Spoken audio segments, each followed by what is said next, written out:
বেঁচে যায় তখন পেশেন্টের সাথে আসা লোকজন তাদের অ্যাটেন্ডেন্সদের খুশির কোনো শেষ নাই, মাশাআল্লাহ ডাক্তার সাহেব ভালো হয়ে গেছে, আলহামদুলিল্লাহ আমার রোগী।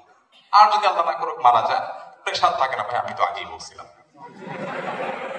তো আমি ওনার এই পলিসি শুনে বললাম যে বাহ, এটা বাঁচার জন্য খুব দারুণ পলিসি, কিন্তু আমি যদি এটাকে ইসলামের শরিয়ার ছাঁচে, কোরআন হাদিসের ছাঁচে ফেলে দেখি, তাহলে আমি দেখি কাজটি ভালো কাজ না। আপনি অবশ্যই কোনো শঙ্কা থাকলে সেটা আপনি পেশেন্টের লোকজনকে বলবেন, কিন্তু আল্লাহ নবী সাল্লাল্লাহু আলাইহি সাল্লাম আমাদেরকে একটা দোয়া শিক্ষা দিয়েছেন। আপনারা আপনাদের পেশেন্টের কাছে যখনই যাবেন বা পেশেন্টদেরকে যখনই দেখবেন, আমি আশা করবো আপনারা দোয়াটা করবেন। খুব ছোট্ট একটা দোয়া। নবী করিম সাল্লাল্লাহু আলাইহি সাল্লাম কোন রোগীকে দেখলে তাকে বলতেন লা বাসা তাহুরুন ইনশাআল্লাহ। আমরা বাংলায় বলতে পারি আমাদের মতো করে, অর্থাৎ ভয়ের কোনো কারণ নেই, ইনশাআল্লাহ সুস্থ হয়ে যাবে। এখানে নবী সাল্লাল্লাহু আলাইহি ওয়াসাল্লাম অন্য একটা শব্দ ব্যবহার করেছেন, তাহুর মানে হল পবিত্র হয়ে যাবে। এটা নিয়ে অনেক দীর্ঘ আলাপ আছে, আমি সেদিকে যাবো না। শুধু এটুকু বলি যে রোগ অসুস্থতা এগুলোতে যদি মানুষ ধৈর্য ধারণ করতে পারে, সবর করতে পারে, আল্লাহ রাব্বুল আলামিন তার গুনাহগুলো মাফ করেন, সে পরিচ্ছন্ন হয়ে যায়, পবিত্র হয়ে যায়। আমাদের স্যার আমার আগে পবিত্রতা নিয়ে কথা বলছিলেন। তো পবিত্র হওয়ার একটা উপায়, যদি বিপদ আপদ মানুষ সবর করে, ধৈর্য ধারণ করে, তার গুনাহগুলোকে মাফ করে দেন, তার প্রোফাইলকে ক্লিন করে দেন, ছোটখাটো অনেক ভুল ভ্রান্তি সেগুলো মাফ করে দেন। এই জন্য ইমানদার আসলে হারাবার কিছু নেই। নবী সাল্লাল্লাহু আলাইহি ওয়াসাল্লাম বলেছেন আজাবান লি আমরিল মুমিন ইন্না আমরাহু কুল্লাহু খায়র। ইমানদারের জীবনের সবকিছুই বড় অদ্ভুত। তার জীবনে আসলে হারাবার কিছু নেই। হাতির মতো মানলেও, মরলেও লাগ, বাঁচলেও লাগ। ইমানদার তিনি যদি কোনো বিপদে মুখোমুখি হন, তিনি সবর করেন, ফাকানা খায়রাল্লাহ, সবরের বিনিময় আল্লাহ তাকে জান্নাত দেন, রিওয়ার্ড দেন, পুরস্কার দেন। আর যদি তার জীবনে সুখ আসে, তিনি আল্লাহকে শুকরিয়া জানান, তখন তার মাধ্যমে তিনি বিনিময় লাভ করেন। অর্থাৎ ইমানদার হারাবার কিছু নেই। এখন একজন পেশেন্ট যখন আসে, আপনি তাকে একটু সান্ত্বনা দেন যে ইনশাআল্লাহ সুস্থ হয়ে যাবে, মন খারাপ করার কিছু নেই, তাহলে তিনি সুস্থ হন বা না হন, এই যে মানসিক শক্তি বৃদ্ধিতে আপনি সহায়ক ভূমিকা রাখলেন, এর কারণে আপনার আমল নামাতে আল্লাহ তাআলা একটা নেকি এবং সওয়াব দিয়ে দিবেন। কিয়ামতের ময়দানে তখন এই সওয়াব দেখে আপনি সারপ্রাইজড হয়ে যাবেন যে এত পরিমাণ সওয়াব করতে গেল। ওই যে প্রত্যেক পেশেন্টকে বলেছেন, সওয়াবের নিয়ত করে বলেছেন, আল্লাহ তাআলা সেটা দিয়েছেন। আমি আমার একটা গল্প বিভিন্ন জায়গায়, এর আগে একাধিক জায়গায় শেয়ার করেছি। আদ্দিন মেডিকেল কলেজে একটা প্রোগ্রামে বলেছিলাম, আরো কোথাও হয়তো বলেছিলাম। আমার একটা ছোট্ট অপারেশন হয়েছে একবার। তো সৃষ্টিগতভাবে অনেকেরই অনেক উইকনেস আছে। আমার একটা দুর্বলতা হলো, আমি একটু এই ডাক্তারদের কাটা ছেড়ে এগুলো খুব ভীতু প্রকৃতির মানুষ। তো আমার ওই ছোট্ট অপারেশনটার জন্য আমার যিনি চিকিৎসক ছিলেন, আমি ওনাকে বললাম যে ভাই মেহেরবানি করি, কোনো আপনার যারা স্যার ছিলেন, এই ডিপার্টমেন্টের হেড ছিলেন, এককালে চেয়ারম্যান ছিলেন, এরকম কেউ থাকলে একটু রাখা যায় না? তো বলে ঠিক আছে ভাই, সে ব্যবস্থা করবো। আবার ওই যে আমার যে বন্ধু ছিলেন ঢাকা মেডিকেল কলেজে, তিনিও ছিলেন। আর এখানে আছেন আমাদের ডাক্তার নুরুল্লাহ ভাই, চিটাং মেডিকেল কলেজ স্টুডেন্ট সম্ভবত। নুরুল্লাহ ভাই অ্যানেস্থেসিয়া ডাক্তার, উনি অ্যানেস্থেসিয়াতে 2 জন ছিল, উনি ছিলেন, আরেকজন ছিলেন, আর অন্য ডাক্তার ছিলেন 3 জন, মোট 5 জন। অপারেশনটা হলো একটা ফোড়ার মতো ছোটখাটো বিষয়। ডাক্তার হলেন 5 জন। আমার ডিমান্ড ছিল, পেশেন্টের ডিমান্ড, ভাই আপনি রাখেন, কারণ আমি ওই যে ভীতু প্রকৃতির। অপারেশনের পরে যখন পোস্ট অপারেটিভ রুমে আমাকে নেওয়া হলো, আমার তো জান যায় ভাব। আমি চিন্তা করছি আল্লাহ বেঁচে আছি এখনো, আলহামদুলিল্লাহ। কারণ আমার জীবনের আগে অপারেশন থিয়েটারে ঢুকি না, এটা প্রথম। হয়তো প্রথমবার সবার একটু ভয় বেশি লাগে, যায় না। যাই হোক, এখন পোস্ট অপারেটিভ রুমে আমাকে যখন রাখা হয়েছে, আমার ফ্যামিলি ক্যাবিনে অপেক্ষা করছে, এদিকে আমি চিন্তা করছি আল্লাহ, অনেকে শুনেছি যে পোস্ট অপারেটিভ রুম থেকেই মারা যায়, না জানি কখন মালাকুল মউত আসে। আমি কালিমাতুল কালিমা পড়ছি, খুব প্রস্তুতি নিচ্ছি। আসলে ছোট অপারেশনটা হয়েও গেছে, বাট আমি চিন্তা করছি যে না জানি কি হয়, খুব ভয় পাচ্ছি। এর মধ্যে পর্দার অপর প্রান্ত থেকে যেহেতু অনবরত ডাক্তাররা আসছেন, অনেকেই আসছেন দেখতে, তখন একজন নার্স অন্য নার্সকে জিজ্ঞাসা করেছেন, তিনি ডিউটিতে নতুন এসেছেন তখন সকালবেলা, এসে বলছেন যে ওনার কি হয়েছে, যে এত ডাক্তার, এত লোকজন যাচ্ছে, কি অপারেশন হলো? তখন আমি আর একটা বললাম না অপারেশনটা কিসের, তো বললো যে এই অপারেশনটা হয়েছে, খুব ছোট্ট একটা অপারেশন। এটা বলার পর ওই নার্স এমন ভাবে তুচ্ছ তাচ্ছিল্য করে, অপমানকর ভাবে তিনি বললেন এই অপারেশন, মানে এইটার জন্য এত কাহিনী। বিশ্বাস করবেন, আমার ওই দিনের অনুভূতি আমার সারা জীবন মনে থাকবে। সেটি হলো যে 5 জন ডাক্তার মিলে আমার অপারেশন করে আমাকে যতটা আশ্বস্ত করতে না পেরেছেন, ওই নার্স ভদ্রমহিলার অপমানকর সে কুক্তি, তার ওই কথা আমার মনকে এত শক্তিশালী করেছে। আমি তখন চিন্তা করলাম, এই জন্য আমি এত কাহিনী করছি।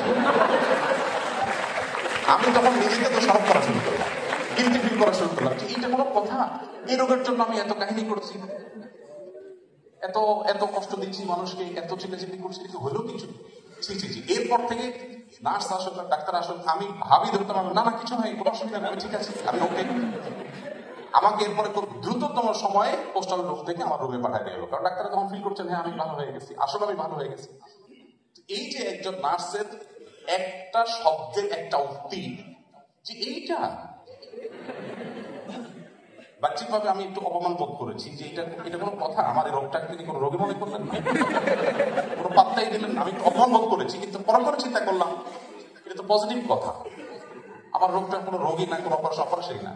এই একটি কথা যদি আমাকে এর পরিমাণ আস্থা এনে দিতে পারে, এতটা আমাকে সাহসী করে দিতে পারে, তাহলে এবার আপনারা নিশ্চয়ই আপনাদের চেয়ার থেকে, আমি আমার পেশেন্টের জায়গা থেকে আমি আমার কথা বলেছি, আপনি আপনার ডক্টরের চেম্বার থেকে, আপনি আপনার চেয়ার থেকে একটু আপনি ভাবুন যে আমরা যারা রোগী হয়ে আপনাদের কাছে যাই, আপনারা তো একটু শান্ত, 5 মিনিট সেটা অতিরিক্ত। যাই হোক, তো আমার এই বক্তব্যের নির্যাস হলো, আমরা আজকে যেই মহানবী হযরত মুহাম্মদ সাল্লাল্লাহু আলাইহি ওয়াসাল্লামের সিরাত আলোচনা করার জন্য এখানে সমবেত হয়েছি। তিনি সবসময় মানুষ উপকার করতেন, আর এই উপকার করবার অনেক বড় সুযোগ আপনাদের হাতে আছে। আমি আশা করব আপনারা সেই সুযোগকে হাতছাড়া করবেন না, এবং সেই সুযোগকে আপনারা সম্পূর্ণরূপে 16 আনা আদায় করে নেবেন, এবং আপনাদের জান্নাতের পথকে আপনারা সুগম করবেন। আল্লাহ তাআলা আপনাদের সবাইকে সে তৌফিক দান করুন। সময়তো ভাইরা, আপনারা যারা মেডিকেল কলেজের স্টুডেন্ট, আপনাদের প্রতি আমার বলেছিলাম ছোট ছোট করে, খুব সামান্য কয়েক মিনিটের মধ্যে আমি কয়েকটি নিবেদন আপনাদের কাছে রাখতে চাই। সর্বপ্রথম যে বিষয়টি বলতে চাই তা হলো, একজন মুসলমানের সন্তান হিসাবে ইসলামের বেসিক বিষয়গুলো জানা আমাদের উপরে ফরজ। এই ফরজটা আমাদের অনেকের আদায় হয়নি। আমরা অনেকে এখানে সেই সকাল থেকে পর্যন্ত সিজার সেমিনারে আছি, অনেকে ঘন্টাব্যাপী বক্তব্য শুনছি, কিন্তু দুঃখজনক হলেও সত্য যে একজন মুসলিম হিসাবে যা না জানলে নয়, এরকম মৌলিক ফরজ বিষয়গুলো পর্যন্ত আমরা অনেকে জানিনি, শিখিনি। আমরা ছোটবেলায় হয়তো একটু বক্তব্য পড়েছি বা হুজুরের কাছে কোরআনটা শিখেছি, আমরা মনে করেছি এটাই কোনো ইসলাম শিক্ষা। আমাদের জাতীয় কারিকুলামে, আমাদের পাঠ্যক্রমে ধর্মীয় শিক্ষাকে সেভাবে গুরুত্ব না দেওয়ার কারণে আমরা অনেকেই ব্যক্তিগত পর্যায়ে বা পারিবারিক উদ্যোগে ইসলাম শিখতে হয়, আমাদের ইসলাম শেখাটা পূর্ণাঙ্গতা পায় না। আমি আপনাদেরকে আজকে বলতে চাই, আপনাদের অবসর সময়ে আপনারা জীবনে একবারের জন্য হলেও পুরা কোরআনে কারীম শুরু থেকে শেষ পর্যন্ত বুঝে অর্থসহ একবার করে পড়বেন। আর প্রিয় নবী সাল্লাল্লাহু আলাইহি সাল্লামের জীবনী, যে কোনো একটা জীবনী, তার জন্ম থেকে মৃত্যু পর্যন্ত পুরো জীবনীটাকে আপনি একবার করে পড়বেন। সেই সাথে কোন একটা নির্বাচিত হাদিস গ্রন্থ আপনার কাছে থাকতে পারে। আমি ডক্টর আব্দুল্লাহ জাহাঙ্গীর রহমানের কথা বলেছি, সালের রাহেবেলার বইটি ইসলামকে বোঝার জন্য অসাধারণ একটি বই। এই বইটি আপনার পাঠ্য তালিকায় থাকতে পারে, আরো অনেক ভালো বই আছে। আমি মৌলিকভাবে কোরআনে কারীম এবং সিরাত গ্রন্থটা যেন আপনি পড়ে শেষ করেন, এরপর ইসলামের একদম বেসিক বিষয়গুলো জানার জন্য আপনি চেষ্টা করুন। আজকাল অনলাইনে অনেক কোর্স অফার করা হয়। আপনারা জানেন, আপনাদের পেশার একজন মানুষ কিন্তু ডাক্তার জাকির নায়েক, আপনাদের পেশার একজন মানুষ, অর্থাৎ আপনাদের দলের লোক। তিনি আপনাদের হয়ে আল্লাহর অনুগ্রহে যে পরিমাণ দ্বীনের সেবা করে গেছেন, যত মানুষকে আলোর পথ দেখিয়েছেন। আমি আমার জীবনে বহু মানুষ দেখেছি, মুসলমানের সন্তান, ইসলাম নিয়ে তার সংশয় ছিল, পেশায় ডাক্তার, চক্ষু বিশেষজ্ঞ, আমার আরেক বন্ধু, তিনি আমাকে নিজে বলেছেন, ভাই মুসলমানের সন্তান ছিলাম, কিন্তু নানা কারণে ইসলামের অনেক বিষয়ে আমার সংশয় ছিল। অনেক হুজুরদেরকে জিজ্ঞাসা করেছি, বাট হুজুরদের উত্তরে আমি স্যাটিসফাইড হইনি। হঠাৎ করে দেখলাম যে টেলিভিশন স্ক্রল করতে করতে দেখি যে এক ভদ্রলোক একদম আপনার প্যান্ট কোট পরা, আবার দেখলাম নামের সাথে ডাক্তার, দেখছি দেখলাম আমার জাতি ভাই। তখন একটু মনোযোগ দিয়ে শুনলাম, শুনে দেখি বাহ, একই প্রশ্নের উত্তর উনি দিচ্ছেন, বাট আমি অনেক স্যাটিসফাইড হয়ে যাচ্ছিলাম। যাই হোক, এরপরে তিনি আস্তে আস্তে অগ্রসর হতে লাগলেন। এখন মাশাআল্লাহ দিনের এমন একটা পর্যায়ে চলে গেছেন আমার সে ভাই, যে তাকে দেখে আমার রীতিমতো ঈর্ষা হয়, যে তার মতো আমল করতে পারতাম। ভাইরা আমার, আপনারা আপনাদের এই পেশাগত যে দায়িত্ব, যে কাজ, যে ব্যস্ততা, এগুলোর ফাঁক দিয়েও চাইলে দিনের বেসিক বিষয়গুলো আপনারা শিখে ফেলতে পারেন। আপনারা একটু আগে আমাদের শ্রদ্ধেয় কামরুল স্যারের বক্তব্যে শুনছিলেন যে স্যার স্মার্টফোন ব্যবহার করেন না, বাটন ফোন ব্যবহার করেন। মাশাআল্লাহ, অসাধারণ। যদিও এই যুগে শুধু বাটন ফোন ব্যবহার করা মানুষ অবাসনার হরিণ হয়ে গেছে, তো তো স্মার্টফোন আমাদের যে পরিমাণ সময় কিল করে, অপচয় করে, অপ্রয়োজনীয় সময় আমাদের খেয়ে ফেলে, শুধু ওই সময় থেকে সামান্য একটু সময় বের করলে আপনি ইসলাম বেসিক বিষয়গুলো জানতে পারবেন। ইসলামকে যদি আপনি জানেন, বিশেষ করে নবী সাল্লাল্লাহু আলাইহি ওয়াসাল্লামের সিরাত, এটা জানার জন্য আজকে সেমিনার করা যথেষ্ট নয়।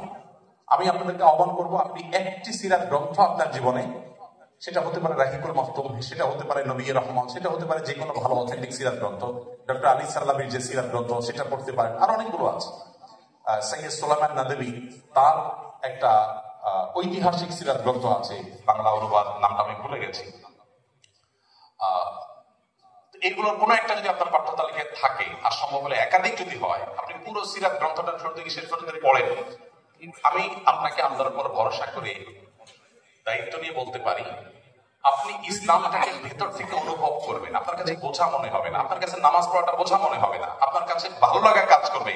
আপনি ইসলামটাকে বুঝে আদায় করলে যে স্বাদ, যে তৃপ্তি, সে অবর্ণীয় তৃপ্তি পাবেন। আপনার ইমানের মিটার তরতর করে অনেক উপরে উঠে যাবে। কারণ আমি একটি কথা প্রায় বলি, আজও এক অন্য ধর্মাবলম্বী ভাই ইসলাম গ্রহণ করেছেন, তিনি এফিডেভিট কমপ্লিট করেছেন, অফিসিয়াল সব কাজ শেষ করেছেন, এখন আমার এখানে কালিমা শাহাদা পাঠ করতে এসেছেন। আমি প্রত্যেক নন-মুসলিমকে জিজ্ঞাসা করি, যারা আমার হাতে দেশে, দেশের বাইরে ইসলাম গ্রহণ করে, আমি জিজ্ঞেস করি, ভাই কি দেখে আপনি ইসলামে আসছেন? সাধারণত আমরা মুসলমানদের যে অবস্থা, আমাদের আচার আচরণ, আমাদের কাজ কারবার, আমাদের ভেজাল, আমাদের দুর্নীতি, আমাদের অপকর্ম, আমাদের গুনাহে লিপ্ততা, এগুলো এত বেশি হয়ে গেছে যে আমাদের কাজকাম দেখে অন্য ধর্মের কেউ ইসলামের প্রতি আকৃষ্ট হওয়ার কোনো কারণ থাকতে পারে না। তো আমি সেজন্য কৌতূহল হয়ে জিজ্ঞেস করি, ভাই আপনি ইসলামে আসছেন যে আসলে ঘটনা কি? বেশিরভাগ মানুষের উত্তর হলো, হয় তিনি কখনো কোরআনের সংস্পর্শে এসেছেন, কোরআনের কোন অংশ বুঝে পড়ার সুযোগ হয়েছে তার জীবনে, অথবা আমাদের প্রিয় নবী সাল্লাল্লাহু আলাইহি ওয়াসাল্লামের জীবনী গ্রন্থ তাকে প্রভাবিত করেছে। ফ্রান্সের একজন পলিটিশিয়ান এক সময় 2010-11 এই সময়ে, আমি যখন সৌদি আরবে ছিলাম প্রবাসী বাংলাদেশীদের সেবায়, সৌদি আরবের ইসলামিক অ্যাফেয়ার্স মিনিস্ট্রির অধীনে কাজ করতাম, তখন আমার মনে আছে যে ফ্রান্সের একজন পলিটিশিয়ান, তিনি প্রচন্ড মুসলিম বিদ্বেষী ছিলেন। তার বিরুদ্ধে আমি নিজে সোশ্যাল মিডিয়াতে অনেক অ্যাক্টিভিজম করেছি, লেখালেখি করেছি। অনেকদিন পর, মনে হয় বছর খানেক আগে, নৌবাহিনীর একজন সাবেক কর্মকর্তা আমাদের অফিসে এসেছেন, আমার সাথে ভালো পরিচয় আছে। তিনি প্রসঙ্গত বলছিলেন, ভাই এই ভিডিওটা দেখেন। তো আমি দেখি যে ওই ভদ্রলোক, তার ফেসটা আমার মনে আছে, সেই ভদ্রলোক দেখি লেকচার দিচ্ছে ইসলামের ব্যাপারে, এবং বলছেন যে কেউ যদি ইসলামের ব্যাপারে ভেতর থেকে স্যাটিসফাইড হতে চায়, এই যে জন্মসূত্রে মুসলমান হয়ে ইসলামকে সেভাবে ফিল করে না, জাস্ট বাবা মা মুসলমান, সেই সে মুসলমান হয়েছে, সে যদি সত্যিকারের মুসলমান হতে চায়, যে ইসলামটা সে প্রতি মুহূর্তে পরিতৃপ্তির সাথে অনুভব করবে, যদি সেই ইসলাম চায়, তো সে মাস্ট প্রফেট মুহাম্মদ সাল্লাল্লাহু আলাইহি ওয়াসাল্লামকে তাকে জানতে হবে। আমি তার ওই ভিডিও দেখে অবাক হয়ে গেলাম যে এই ভদ্রলোককে আমি চিনি, কিন্তু প্রচন্ড ইসলাম বিদ্বেষী ছিলেন। কাহিনী কি, লোক এত সুন্দর বক্তব্য দিচ্ছে। তখন আমাকে উনি বললেন যে উনি সিরাত গ্রন্থ পাঠ করে নবী সাল্লাল্লাহু আলাইহি ওয়াসাল্লামের যেগুলো ইতিহাস হয়তো দৌড় ধরার উদ্দেশ্যে পাঠ করেছেন, মুসলমানদের পেছনে লাগার জন্য করেছেন, কিন্তু আল্লাহ তাআলা তাকে হেদায়েত দিয়েছেন। তিনি এটা পাঠ করার পর নিজে স্বেচ্ছায় ইসলামের ছায়া তুলে তিনি এসেছেন। ভাইরা আমার, প্রিয় নবী সাল্লাল্লাহু আলাইহি ওয়াসাল্লামের জীবদ্দশায় যত মানুষ ইসলাম গ্রহণ করেছে, সেই ওমর রাদিয়াল্লাহু তাআলা আনহু থেকে নিয়ে, ওমর রাদিয়াল্লাহু তাআলা এসেছিলেন রাসূলকে হত্যা করার জন্য, ওমর রাদিয়াল্লাহু তাআলা আনহু এসেছিলেন নবী সাল্লাল্লাহু আলাইহি ওয়াসাল্লামকে হত্যা করবার জন্য, খুন করবার জন্য, দায়িত্বপ্রাপ্ত হয়ে এসেছেন। কিন্তু এসে নবী সাল্লাল্লাহু আলাইহি ওয়াসাল্লামের কাছে ইসলাম গ্রহণ করে তারপর ফিরে গেছেন। অসংখ্য ব্যক্তিত্ব পাবেন আপনি, যারা শুধুমাত্র নবী সাল্লাল্লাহু আলাইহি ওয়াসাল্লামের ব্যক্তিত্বে মুগ্ধ হয়ে ইসলাম গ্রহণ করেছেন। কেন আপনি একটি সিরাত গ্রন্থ পড়া উচিত মুসলমান সন্তান হিসাবে আপনার জীবনে, এ বিষয়ে অনেক কথা আমাকে বলতে হবে, আমার হাতে সময় নেই। আমি শুধুমাত্র একটি কথা বলে আমি শেষ করবো এই অংশটা। সেটা হলো, যে মানুষটির পৃথিবীতে আগমনে, পৃথিবীর আলো দেখবার আগেই বিপদ মাথায় করে এসেছেন, পৃথিবীর আলো দেখবার আগে মাকে হারিয়েছেন, বাবাকে হারিয়েছেন, পৃথিবীর আলো দেখবার পরপরই মমতাময়ী মাকেও হারিয়েছেন। কৈশোরে যখন তার একমাত্র অভিভাবক দাদা আব্দুল মুত্তালিব, কুরাইশের নেতা, কৈশোর পার হতে না হতে দাদা আব্দুল মুত্তালিবকে আল্লাহ নিয়ে গেছেন, তিনিও মারা গেছেন। একের পর এক পায়ের নিচে থেকে মাটিগুলো সরে যাচ্ছে।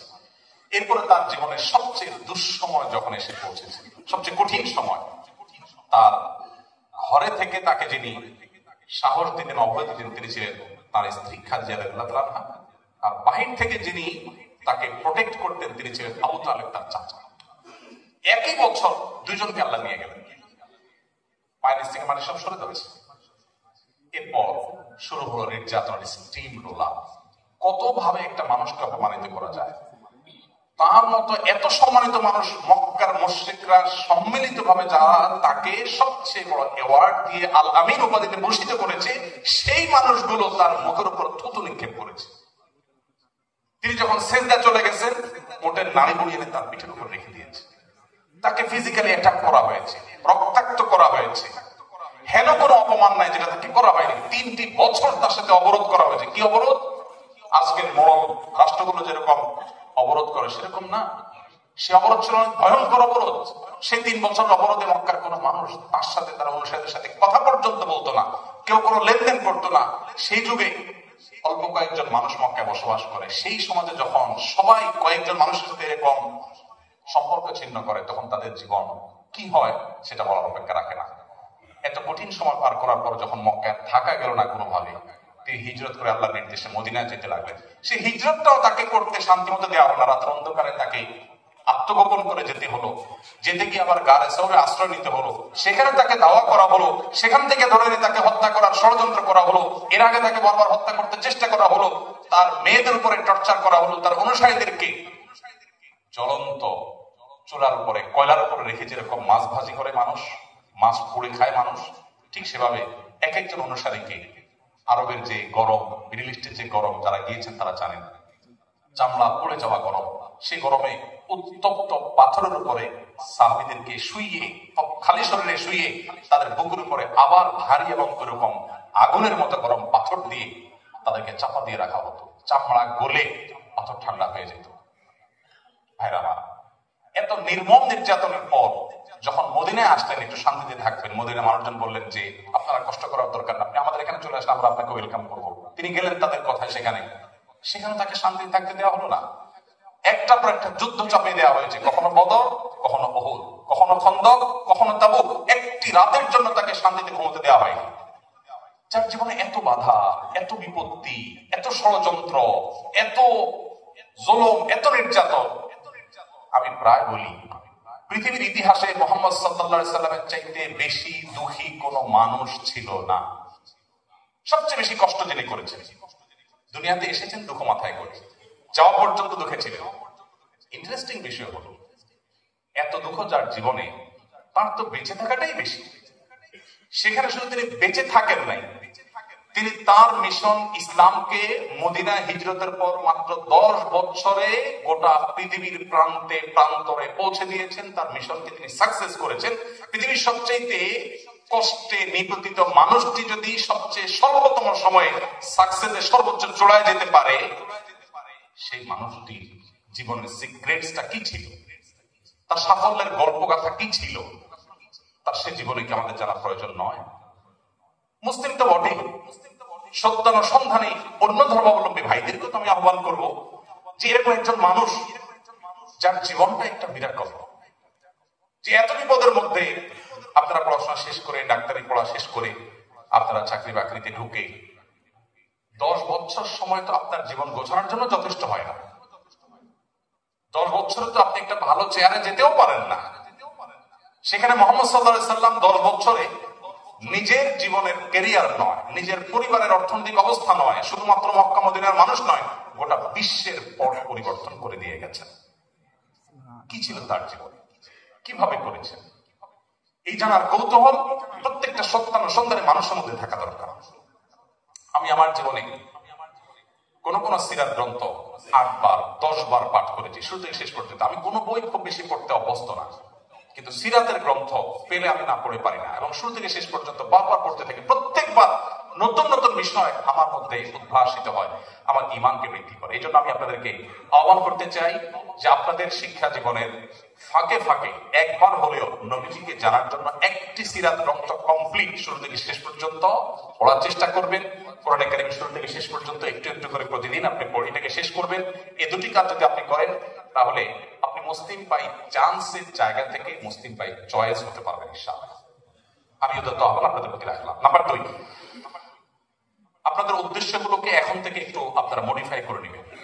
অর্থাৎ আপনি আপনার এই পেশাটাকে আপনার নিজের কিংবা পরিবারের অর্থনৈতিক উন্নতির মাধ্যম হিসাবে বিবেচনা না করে মানুষের সেবা করে আল্লাহকে সন্তুষ্ট করার সবচেয়ে চূড়ান্ত যে সুযোগ আছে সেই সুযোগ হিসাবে আপনি নেবেন। আপনি এটাকে ধরেই নেবেন আমি ইবাদত করার উদ্দেশ্যে ডাক্তার হচ্ছি, আমি চিকিৎসা করছি যে আমার পেশেন্টকে উপকার করে আমি আল্লাহর কাছ থেকে রিওয়ার্ড আশা করব। তাহলে আপনার চাকরি, আপনার পেশেন্টকে দেখে আপনি ফি নেওয়া, এই সবগুলোর পাশাপাশি আপনার নিয়তটা যদি হয় যে আমি আল্লাহকে সন্তুষ্ট করতে চাই, আল্লাহর কাছে রিওয়ার্ড আশা করি, তাহলে এই নিয়তের কারণে শুধুমাত্র আপনার পুরো জীবনটাই নেকামলে পরিপূর্ণ হয়ে যাবে।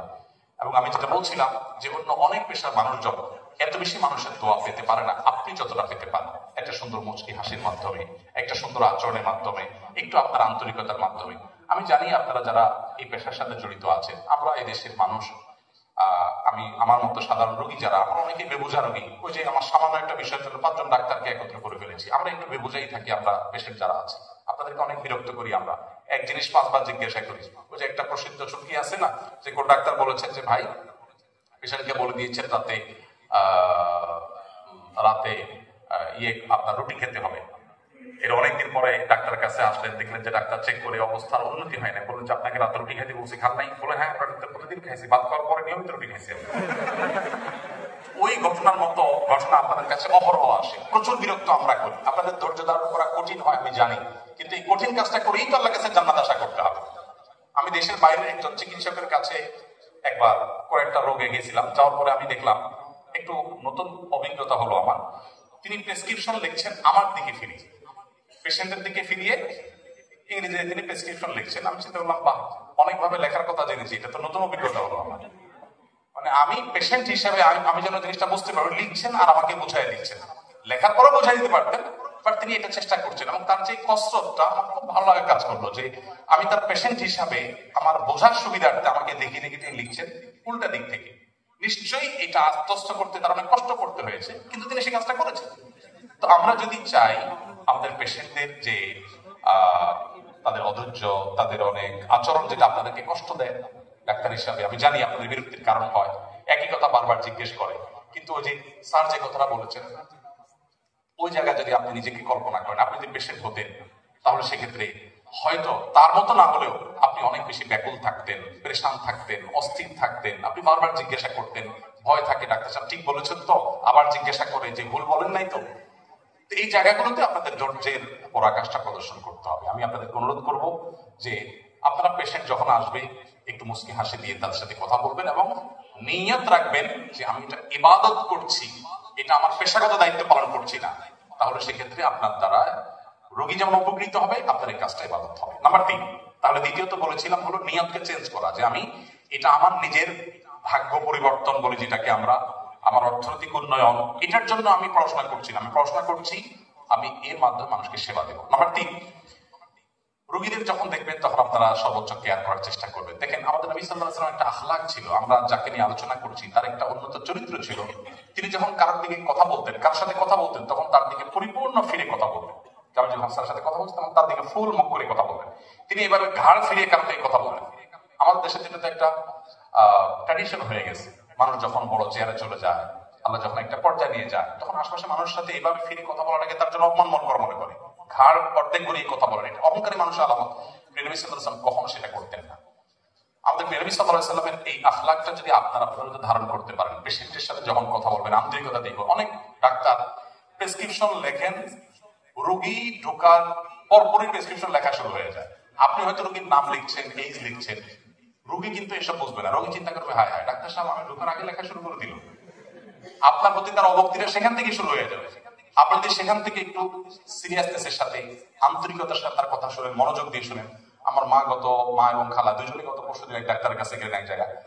তো আসার পর আমি তাদেরকে নিয়ে বসলাম যে তারা কি বলছেন, কি বললেন ডাক্তার সাহেব।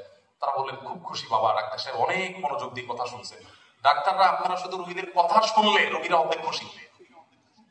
আমাদের ওয়াজ শুনলে মানুষ এত খুশি হয় না, আপনাদের কথা শুনলে মানুষ যতটা তৃপ্তি অনুভব করে। কিন্তু আপনারা অনেকে আছেন, আমি সবাইকে ব্লেম করবো না, অনেকে আছেন কথা শুনতে রাজি না। হ্যাঁ ভাই বলছি তো, এক কথা এতবার বলতেছেন কেন, আপনি বসেন আমি লিখতেছি। তো আপনারা আচরণ করে চিন্তা করেন না ডাক্তার সাহেবের মেজাজ খারাপ আছে, আজকে বাসায় কিছু হয়েছে। আল্লাহ জানে কোন মেডিসিন দিয়ে দেয়, আমার কপালে দুর্গতি আছে কিনা। পেশেন্টের ওই যে অভক্তি শুরু হয়ে যায়, এরপরে ওষুধ খেলে তার আসলে তার যে এই ভক্তি নাই, যার কারণে তার রোগের সমস্যা নাই। এই জন্য আমি আপনাদেরকে বলবো, প্লিজ আপনারা যখন রোগীদেরকে সেবা দিবেন সর্বোচ্চ মনোযোগ দিবেন। সর্বোচ্চ মনোযোগ দিয়ে কথা বলা সুন্নাহ। আপনি যখন কারোর সাথে কথা বলবেন পূর্ণ মনোযোগ দিয়ে কথা বলাটা সুন্নাহ। সো আপনি যতটুকু বলেন, অল্প বলেন, আমি বলছি না যে আপনি আধা ঘন্টা 1 ঘন্টা করে প্রত্যেক রোগীকে দেন, যতটুকু দেন ততটুকু পরিপূর্ণ মনোযোগের সাথে দেন, ধৈর্য ধারণ করে শুনেন। অনেক ডাক্তার আমাদের দেশে আছে, তাদের এই উদাহরণ আমাদের কাছে আছে, তারা চমৎকার আচরণ করে রোগীদের সাথে। আমি আশা করবো আপনারা সেটা করবেন। নাম্বার 4, আপনারা যথাসম্ভব মেডিকেল ফিকহের উপর অনেক কোর্স আছে অনলাইনে। আমি এটার উপর দীর্ঘ আলোচনা করতে পারতাম, সময় আমাদের হাতে নাই, অবশ্য সবকিছু আমার জানাও নাই। মেডিকেল ফিকহের উপরে যে কোর্সগুলো আছে অনলাইনে, এগুলোর উপর আপনারা ছোট্ট করে কোনো কোর্স করে নেবেন। কারণ আপনারা আপনাদের এই পেশাগত দায়িত্ব পালন করতে গিয়ে শরিয়ার অনেক মাসআলার মুখোমুখি হন, যেগুলো আধুনিক বিষয় আশয় হওয়ার কারণে গতানুগতিক অনেক সাধারণ মাসলা বই পুস্তকে পাবেন না। পৃথিবীর ইতিহাসে যত মনীষী গত হয়েছে, প্রত্যেকে যার যার পেশার সংশ্লিষ্ট বিষয়গুলো তারা রপ্ত করি আল্লাহ তাআলার প্রিয় বান্দা এবং ভালো মুসলিম হয়েছে। আমি আশা করবো আপনারা মেডিকেল রিলেটেড ফিক বা মাসাইল বিষয়গুলোকে আলাদা করে আপনারা শিখবেন। আপনারা যদি চান তাহলে আজকে যেরকম সিরিয়াস সেমিনার হয়েছে, মেডিকেল ফিকের উপর একটা সেমিনার হতে পারে, এর জন্য এক্সপার্ট যারা তারা আসবেন। তখন আপনারা যদি চান সেরকম হতে পারে, এত বড় আসর না হলো, ছোট্ট করে হলো, সেটা হতে পারে। তাহলে সেক্ষেত্রে অনেক জিনিস কিন্তু আপনাদের জানার আছে, যেগুলোর সাথে হালাল হারামের সম্পর্ক আছে। আমি একটু আগে আইটি সেক্টরের যারা আমাদের দেশের জায়ান্ট আছেন তাদের একটা প্রোগ্রাম ছিল কৃষি ইনস্টিটিউট, সেখানে বলে আসছিলাম একই কথা, যে তাদের রিলেটেড বিষয়গুলো আছে। ইসলামটা হলো যে আমার রিলেটেড বিষয়গুলো আমাকে জানা। আপনি ডাক্তার হিসেবে যে মাসালা আপনার জানা ফরজ, আমার উপর সেটা জানা ফরজ না, কারণ আপনার পেশাগত দায়িত্ব পালন করতে সেটা জানতে হয়। সেটা জানার জন্য আপনাদেরকে আমি অনুরোধ করলাম। নাম্বার 5, আমি যেটা বলছিলাম, একটু মুচকি হাসি দিয়ে সুন্দর আচরণ করে রোগীদেরকে আপনারা ওয়েলকাম করবেন। আপনারা যদি সুন্দর একটু মুচকি হাসি দিয়ে কথা বলেন, তাহলে রোগীরা অনেক ভালো ফিল করবেন। এটা অনেক ডাক্তারদের মধ্যে আছে, সেটা আপনারা করবেন ইনশাআল্লাহ, আমি আশা করবো। সেটা আমি রিপিট করছি না। 6 নম্বর হলো, যখন রোগী দেখবেন, রোগী দেখা কিন্তু একটা ইবাদত, আপনারা অনেকে জানেন। নবী করিম সাল্লাল্লাহু আলাইহি ওয়াসাল্লাম বলেছেন, একজন মুসলমান অন্য মুসলমানের কাছে 6টা পাওনা আছে, অধিকার আছে। এই 6টা পাওনার ভিতরে একটা হলো কোন মুসলমান যখন অসুস্থ হবে তখন তাকে শুশ্রূষা দিতে হবে। তার শুশ্রূষা করা, রোগীকে দেখতে যাওয়া, এটা একটা ইবাদত। আপনি যখন আপনার রোগীদের দেখার জন্য রাউন্ডে যাবেন, আপনি যদি নিয়ত করেন, আমি এটা শুধু ডাক্তারদের বলছি না, আমাদের নার্স বোনদেরকে, নার্স ভাইদেরকে বলছি যারা আছেন, যে যে পেশা আছে, আপনি পেশেন্টের রুমে যাচ্ছেন, যাওয়ার সময় একটু থমকে দাঁড়িয়ে নিয়ত করে নেন যে আমি রোগী দেখার যে ইবাদত, যে সওয়াব, সেই নিয়তে আমি যাচ্ছি। এটা নিয়ত করে যদি আপনি যান, তাহলে আপনার যাওয়াটা একটা ইবাদত হয়ে যাবে ইনশাআল্লাহ। এবং ওখানে যাওয়ার পর আপনি দেখবেন আপনি মোটিভেটেড হয়ে গেছেন ভিতর থেকে, যে আপনি রোগীকে বিশেষভাবে আন্তরিকতার সাথে দেখছেন। কারণ হচ্ছে আপনি আল্লাহর জন্য এসেছেন, আল্লাহর কাছে রিওয়ার্ড পেতে এসেছেন। এই জন্য আপনার মধ্যে একটা বিশেষ প্রেরণা আপনি অনুভব করবেন। এই জন্য যখনই রোগীদেরকে দেখবেন, রোগী দেখার যে সওয়াব, সেটা আশা করে, সেই সুন্নাহর আশা করে আপনারা করবেন। সর্বশেষ যেটি বলবো, আপনারা ডাক্তাররা অনেক নসিহত করলে, অনেক উপদেশ দিলে সাধারণ মানুষ যতটা শুনবে, ওই একই বিষয়ে আমাদের মতো টিপিক্যাল হুজুরদের কথা কিন্তু মানুষ শুনবে না। আপনাদের কথা যতটা শুনবে, যেমন আপনি যে বলে দেন সুন্নাহ সম্মত লাইফস্টাইল মেনটেন করতে। আমরা জানি সুন্নাহ সম্মত লাইফস্টাইল মেনটেন করলে অনেক রোগ বালাই থেকে মানুষ বেঁচে যায়। আল্লাহ তাআলা আমাদেরকে সুস্থ রাখেন, আমাদের শরীর ইমিউন সিস্টেম স্ট্রং হয়। নবী সাল্লাল্লাহু আলাইহি ওয়াসাল্লাম রাতে তাড়াতাড়ি ঘুমোতে বলেছেন। আমরা এখন রাত কয়টা বাজে এখন ওয়াজ করছি? আমি বারবার আয়োজকদেরকে বলেছি আমাকে যেন আগে দেওয়া হয়। অবশ্য আমি নিজে আসতে একটু দেরি হয়েছে, তারপর আবার দেরি হয়েছে।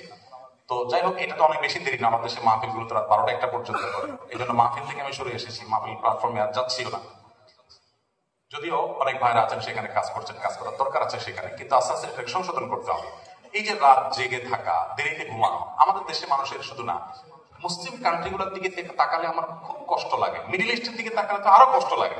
সৌদি আরব সহ, আমি 10 বছর সৌদি আরবে ছিলাম, মিডিল ইস্টের মানুষ রাত, তারা সারা রাত টোটো করে ঘুরে আর সকাল থেকে দুপুর পর্যন্ত ঘুমায়, বিশেষ করে রমজান মাসে।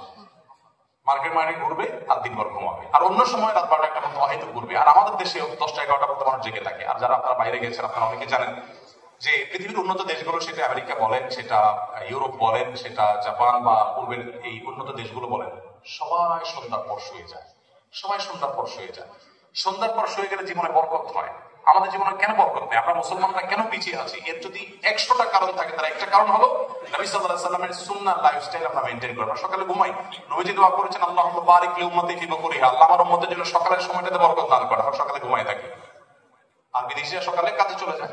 তো আপনি যদি একজন পেশেন্টকে বলেন যে রাতে তাড়াতাড়ি ঘুমাবেন, সকালে তাড়াতাড়ি ঘুমাবেন না, আপনি পেট একদম গলা পর্যন্ত পুড়িয়ে খাবেন না, খাবার সময় সুন্নাহ মেইনটেইন করে চলবেন। দেখেন নবী সাল্লাল্লাহু আলাইহি সাল্লাম বলেছেন তোমরা পেটের এক ভাগকে খাদ্য, আরেক ভাগকে পানীয় দিয়ে পূর্ণ করো, আরেক ভাগকে খালি রাখো।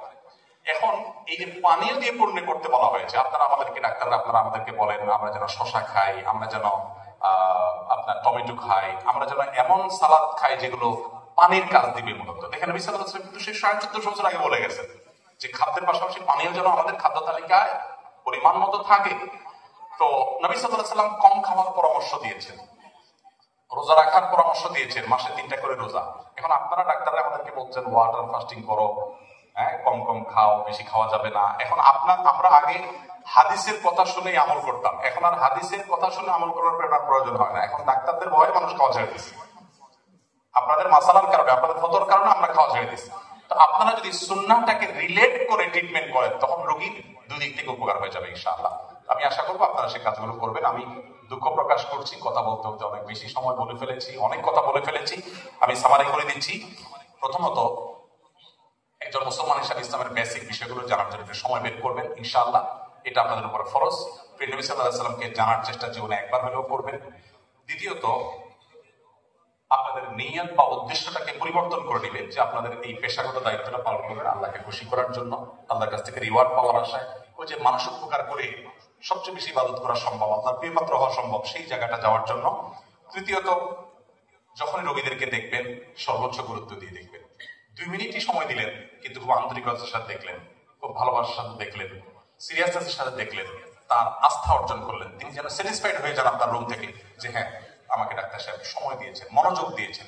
এটা কিন্তু গুরুত্বপূর্ণ একটা সুন্নাহ। আর মনোযোগ না দেওয়া এটা গুরুত্বপূর্ণ একটা খারাপ চরিত্র, যেটা অনেক সময় আমরা ব্যস্ততার কারণে ইগনোর করি মানুষকে। আমার দ্বারা অনেক সময় হয়ে যায়, আমাকে মাফ করুন। নাম্বার 3, মেডিকেল রিলেটেড যে ফিক মাসাইল গুলো আছে সেগুলো শেখার জন্য সময় বের করবেন। অনেকগুলো কোর্স ডেভেলপ করা আছে অনলাইনে, আপনারা দেখলেই পাবেন, আর অফলাইনেও চাইলে আপনারা আয়োজন করতে পারেন। আর 4 নম্বর হলো সুন্দর আচরণ এবং মুস্কি হাসি দিয়ে মানুষের সাথে আপনারা মানুষকে ওয়েলকাম করবেন। 5 নম্বর হলো রোগীদেরকে যখন দেখতে যাবেন বা পেশেন্ট যখন দেখবেন, তখন নিয়ত করে নেবেন যে রোগী দেখা একটা ইবাদত, আমি সেই ইবাদতটা সম্পাদন করছি, তখন এটি একটি ইবাদত হবে। আর সর্বশেষ এবং 7 নম্বর হলো রোগীদেরকে সুন্নাহ লাইফস্টাইল বিভিন্ন আমলের কথা আপনারা বলবেন। এই ওষুধটা ফজরের পরে খাবেন নাস্তা করে, এটা জোহরের পর নামাজ পড়ে তারপর দুপুরে খানা খেয়ে খাবেন, এটা এশার নামাজ পড়ে রাতের খানা খেয়ে খাবেন। কৌশল আপনি নামাজের দাওয়াত দিয়ে দিলেন তাকে, এবং অন্যান্য যে দাওয়াগুলো আছে সেগুলো যদি আপনারা দিতে চান, আপনারা অনেক ভালোভাবে দিতে পারেন। মানুষ হুজুরদের মুখ থেকে ইসলামের কথা শুনতে শুনতে ক্লান্ত, এখন চায় আপনাদের মতো ডাক্তাররা একটু উঠে আসুক। আপনারা উঠে আসবেন, তখন দেখা যাবে আমাদের মতো অনেক মৌলবীদের ভাত থাকবে না। তো আমরা চাই আমাদের ভাত না থাকুক, পোলাও থাকুক। আমি চাই আপনারা উঠে আসেন, আপনারা শিখে আসেন।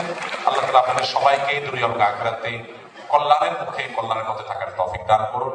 আজকে যাকে নিয়ে আমরা আলোচনা করছি, সেই প্রাণের নবী মুহাম্মদ সাল্লাল্লাহু আলাইহি ওয়াসাল্লামকে আল্লাহ তাআলা আমাদের সবাইকে জানা, উপলব্ধি করা, তাকে ভালোবাসার তৌফিক আল্লাহ তাআলা আমাদের সবাইকে দান করুন। জাযাকুমুল্লাহু খায়রা। প্রশ্নোত্তরে কি আর যাবো? আমরা দেরি হয়ে গেছে অনেক।